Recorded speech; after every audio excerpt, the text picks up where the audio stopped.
Et ce sont vraiment les faits. La NSA enregistre tous les coups de fil, les emails, les textos sur la Terre, les gens comme Snowden ou Assange qui nous donnent les infos nécessaires pour protéger la démocratie sont traqués et persécutés par le gouvernement des États-Unis. Ce gouvernement a été fondé par les riches. Il aime maintenir le peuple dans le noir, dans l'ignorance, à un niveau intellectuel infantile. Il s'assure que le peuple est occupé à faire de l'argent pour survivre, qu'il s'occupe de sa famille, de sa maison, de son jardin, et ils veulent faire croire aux gens qu'ils sont libres, qu'ils ont le choix de faire ce qu'ils veulent. Mais ils ne peuvent pas. Les personnes qui vous représentent sont payées pour que vous restiez dans votre bêtise, dans votre petit monde bien fermé sur lui-même. Comment se fait-il qu'il n'y ait pas de législation sur les armes à feu alors qu'il y a un massacre tous les mois?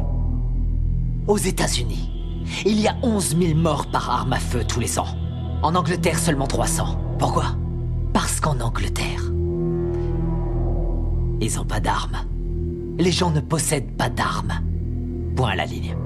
Ce que j'ai fait par le passé et ce que je suis en train de faire n'est qu'une conséquence de l'absence de législation. On ne vérifie même pas les antécédents des clients pour savoir s'ils ont un passé criminel. Simplement parce que 50% des sénateurs sont payés par les marchands d'armes. Alors réveillez-vous.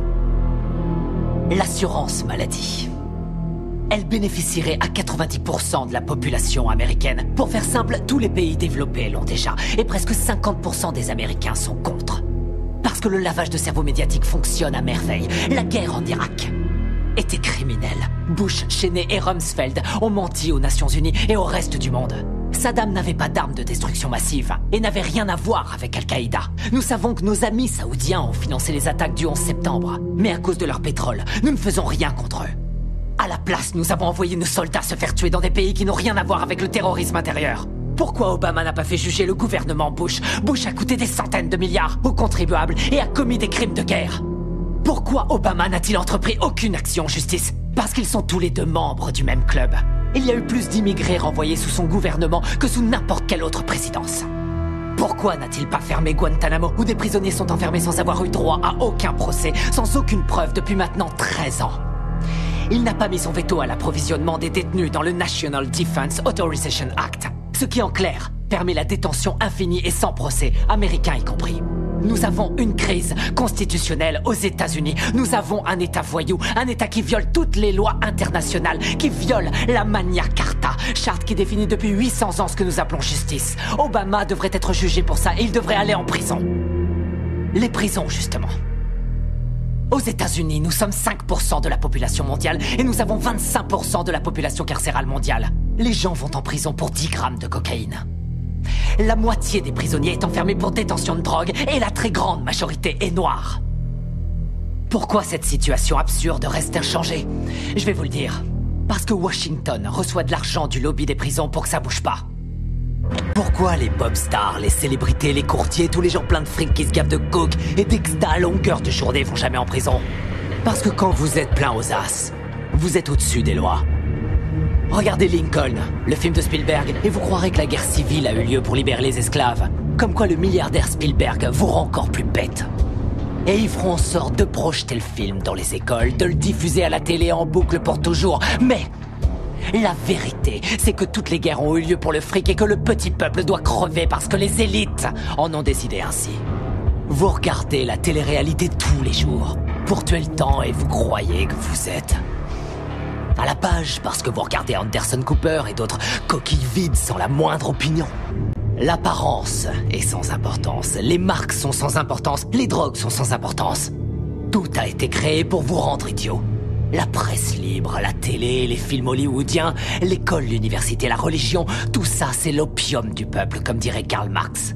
Je vais vous ouvrir les yeux. Vous réveiller, vous changer. Je suis sûr que jusqu'à un certain point t'aurais voulu être un chantre de la vérité. Pas vrai? Avant que tu sois intéressé par le fric, par la télévision, je suis sûr que t'aurais voulu être un vrai journaliste. Je suis un vrai journaliste. Mais je crois aussi en l'ordre public et je crois en la Constitution. La Constitution est un mécanisme de contrôle pour les riches. L'ordre, c'est eux. Ils ont fait la Constitution pour protéger l'argent et les terres qu'ils ont volées. Les riches n'ont pas à craindre les lois et c'est partout dans le monde. Regarde les oligarques russes et les propriétaires allemands de l'industrie automobile, des chemins de fer, de l'industrie pharmaceutique. Ils ont tous utilisé le travail des esclaves sous Hitler. Pas vrai? Et les propriétaires de ces entreprises sont toujours les mêmes. La couronne britannique. Pas vrai. Et les nantis africains, eux, ils massacrent leur propre peuple. Ils empêchent leur pays de se développer. On lèche le cul des dirigeants arabes qui viennent avec leurs pétrodollars acheter des voitures de luxe à nos entreprises américaines pendant que quotidiennement ils exécutent leurs prisonniers. Ils accordent aucun droit aux femmes, ils tuent les gays. Seulement ça, on s'en fout royalement parce qu'ils ont le pognon. Nos grands patrons ne sont que des gangsters en costume à rayures. Ils se foutent complètement du régime des lois. Ils ont mis en place le plus sophistiqué des systèmes de sécurité intérieure de l'histoire de l'humanité. Ils ont violé les plus basiques de nos droits constitutionnels et nos libertés civiles. Ils ont détourné les ministères du gouvernement en filiales de leurs propres entreprises. Ils se sont emparés du système de contrôle de l'information pour saturer les ondes de mensonges dont tu es un bon contributeur, Chip. Tu n'es pas différent des autres journalistes. Tous les présentateurs de journaux sont dans la poche de quelqu'un. J'ai pas raison? C'est quoi le programme ici? Vous voyez que tuer des innocents est une solution. Je crois, oui. Franchement, est-ce que c'est pas la solution que l'Amérique utilise aux quatre coins du monde? Avec leurs drones. Qu'est-ce qu'ils envoient, les drones? Des bombes ou des bonbons pour les petits-enfants? On tue 50 gamins, Chip, pour avoir un terroriste. On pille pas le tiers-monde, peut-être? On les laisse crever de faim, et crever tout court pour maintenir notre niveau de vie. La situation est grave. Les discours pacifiques ne suffisent pas, on connaît les crimes, le réchauffement climatique est une réalité. On sait que les lobbyistes ont acheté Washington, on a vu l'effondrement de la bulle financière, mais on continue à imprimer de la monnaie. Pour retarder l'inéluctable, dans 50 ans ou même avant, tout sera terminé. Nous sommes de plus en plus nombreux sur la planète et il y a de moins en moins de nourriture, d'eau et de pétrole.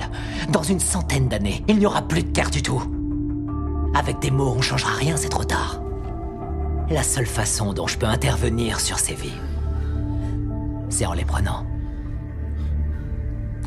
La seule façon dont je peux intervenir auprès de toi, c'est en te tuant.